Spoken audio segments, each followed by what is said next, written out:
In the early 2000s, when I no longer lived in Brooklyn, I did a wedding. And after I did that wedding, I got the best compliment I ever got in my life. Someone came up to me, a man from Brooklyn, and said to me, "That was so Brooklyn." So what does that mean? I think that means that the way I understood it is that I told stories, that I was accessible, and that I had an authentic voice. To me, that's what the essence of Brooklyn is. Okay. Let me tell you about my Brooklyn.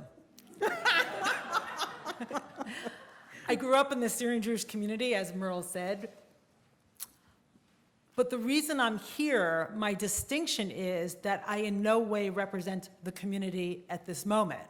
I'm well known or have fame to the limited degree that I do because I left the community and became a rabbi. So becoming a rabbi for that community is as if I became a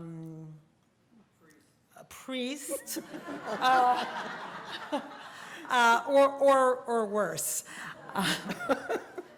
So I'm in the community itself, I'm infamous. And in fact, the woman who recently, in the last 2 years, became the second woman to become a rabbi from the Syrian Jewish community, when she was growing up, she heard people whispering about me in corners in Brooklyn.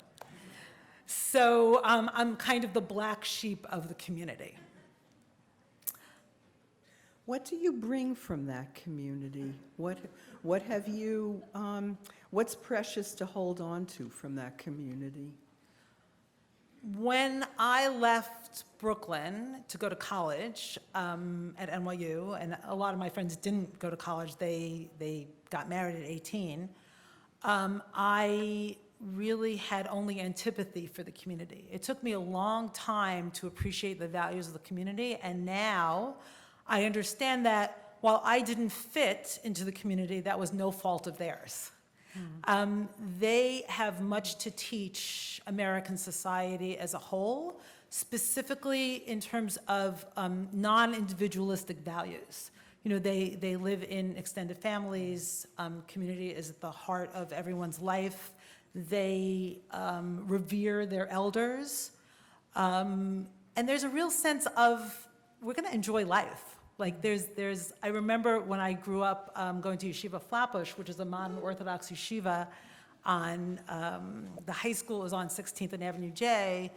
The Ashkenazic Jews were like the studious ones, and the Syrian ones were the ones who knew how to party. So it took me a long time to really appreciate, you know, what Syrian Jews have to offer in their way of life.